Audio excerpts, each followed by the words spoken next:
दोस्तों, राइजिंग भारत में मैं एडवोकेट राजीव लोचन फिर से आपका स्वागत करता हूं।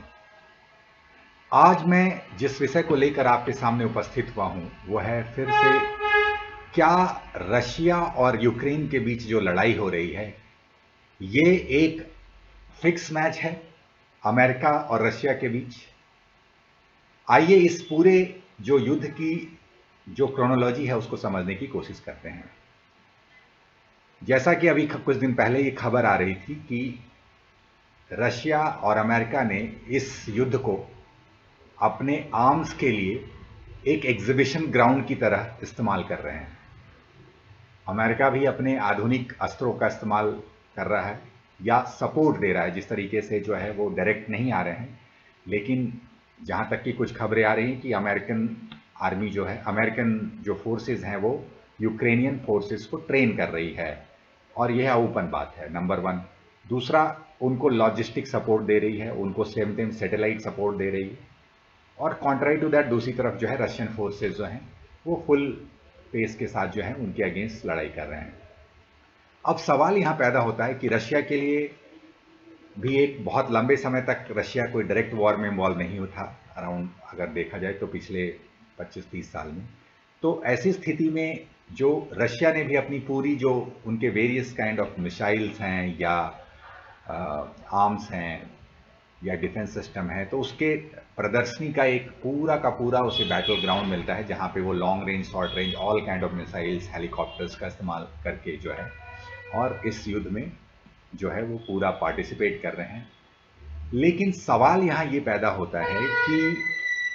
अगर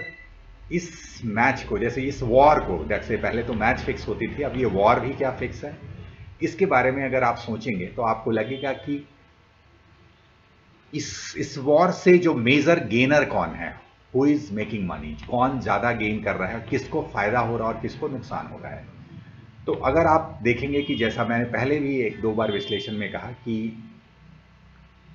इस वॉर के द्वारा क्या हुआ, जो आर्म्स इंडस्ट्री है अमेरिका की वो पूरी तरह से जो है रिवाइव हो गई है, और उनका जो प्रोडक्शन अगेन एक्सपोर्ट जो है वो कई परसेंट एंड ऑर्डर्स जो है बिजनेस अराउंड 40 to 45% रेज हो गया है।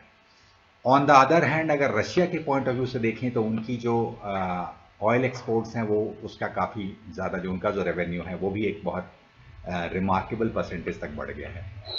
तो सवाल यहाँ पे ये पैदा होता है कि क्या यूक्रेन जो है वो रशिया और अमेरिका दोनों के द्वारा इस्तेमाल किया जा रहा है, या यूक्रेन के जो लोग हैं वो इस्तेमाल हो रहे हैं? क्या यूक्रेन की जो लीडरशिप है वो इतनी बड़ी डम है?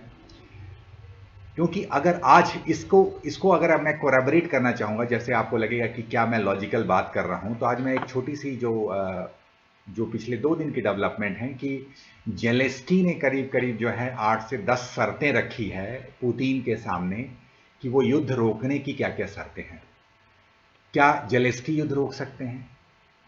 क्या जेलेंस्की के पास पावर है युद्ध रोकने की?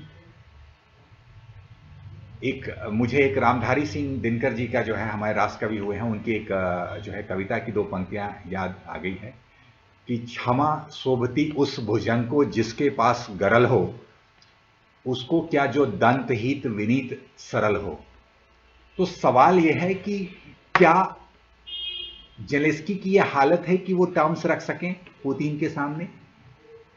और क्या ये जो टर्म्स उन्होंने रखने की कोशिश किया ये जेलेंस्की के टर्म्स हैं या अमेरिका के टर्म्स हैं? तो कहीं ना कहीं ये प्रोवोकेटिव टर्म्स हैं, ये वो टर्म्स हैं जो युद्ध को एक और लेवल तक जो है युद्ध को और प्रोवोक कर रहा है। और उसका रिजल्ट क्या आता है? उसका रिजल्ट आप देखेंगे कि जो है कहीं ना कहीं अमेरिका ने जो है वो बम्बार्डिंग, सॉरी, रशिया ने जो है बम्बार्डिंग और तेज कर दी है इनफैक्ट जो है यूक्रेन के शहरों पे। तो सवाल अगर इस बात को हम समझें कि इस पूरी स्थिति में अगर देखा जाए पहले भी जो है कि रशिया जो है इस युद्ध का, क्योंकि they are not gonna go back, वो इस युद्ध का पूरा से पूरा वो फायदा उठा रहे हैं और मैक्सिमम सिचुएशन को एक्सप्लॉइट करते हुए जो गेन उन्होंने किए हैं वो गेन को वो अपने हाथ से जाने नहीं देंगे। तो हमें इस बात को समझने की जरूरत है कि, और दूसरा एक सबसे इंपॉर्टेंट एस्पेक्ट ये है कि जो ऑयल का जो जो पूरा का पूरा रिजर्व जो रशिया के पास है, और वही कहीं ना कहीं रशिया को इस वॉर के लिए सपोर्ट कर रहा है। तो इस वॉर में जो है वो सबसे बड़ा जो वेपन यूज हो रहा है, क्योंकि that is you cannot see direct weapon, but basically कहीं ना कहीं जो ऑयल है रशिया का वो सबसे बड़ा वेपन है, गैस है वो उसका सबसे बड़ा वेपन है। और वही जो काम आज की समय में सीधे डायरेक्ट वेपन्स या मिसाइल से नहीं हो सकता है, वो नेगोशिएटिंग पावर जो है आज की डेट में रशिया के पास है, बिकॉज उसके पास ऑयल एंड गैस है। और आने वाले दिनों में देखने पड़ रहा है, क्योंकि कहीं ना कहीं जो रशिया की स्ट्रेटजी जो थी बेसिकली कि विंटर में वो विंटर तक खींच के इस वॉर को लाए हैं, और विंटर पे वो जो है अपने टर्म्स पे नेगोशिएशन करेंगे। तो आपने देखा कि जिस तरीके से एक तरफ जो है सैंक्शंस लगे हुए हैं रशिया पे, और जो यूरोपियन कंट्री जो सैंक्शन लगा रहे हैं, और वहीं दूसरी तरफ जो है देखा गया कि वही कंट्री जो है वो रशिया से ऑयल इंपोर्ट कर रहे हैं या इंपोर्ट करने को तैयार हैं, गैस इंपोर्ट करने को तैयार हैं, क्योंकि उनके अपनी कंट्री में सर्वाइवल की जगह है। तो कहीं ना कहीं रशिया जो है यूरोपियन यूनियन को जो है कमजोर करने में सफल हो रहा है, नंबर वन। दूसरा,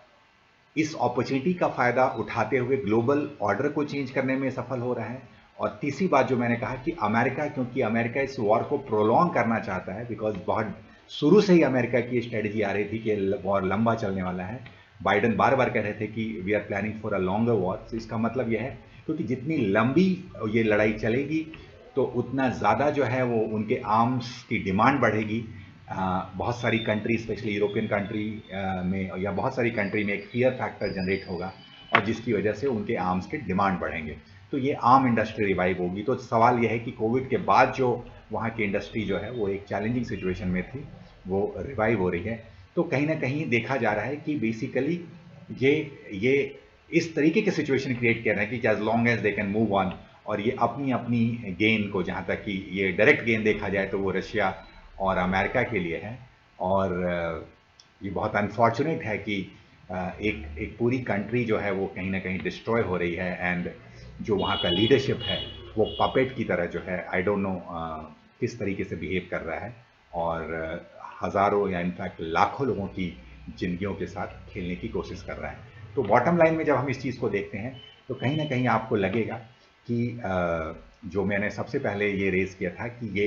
ये जो यूक्रेन और रशिया का जो वॉर दिखाई दे रहा है, इसका एक सर्टेन एस्पेक्ट जो है वो अगर 100% नहीं कह पाए, लेकिन एक मेजॉरिटी ऑफ ये जो वॉर का जो जिस तरीके से ये चल रहा है, ये कहीं ना कहीं एक फिक्स मैच की तरह जो है, तो पहले मैच फिक्स होते थे, ये फिक्स वॉर की तरह दिख रहा है, और जिसका रिजल्ट कहीं ना कहीं जो है वो प्री डिसाइडेड है कि जो रशिया को गेन और मोमेंटम बनाने हैं, एंड वो मोमेंटम ऑलरेडी रशिया बना चुका है। और मुझे नहीं लगता है कि ये जो शर्तें, जो कंडीशंस, ये सब एक डिप्लोमेटिक गेम की तरह आगे आ रही है, लेकिन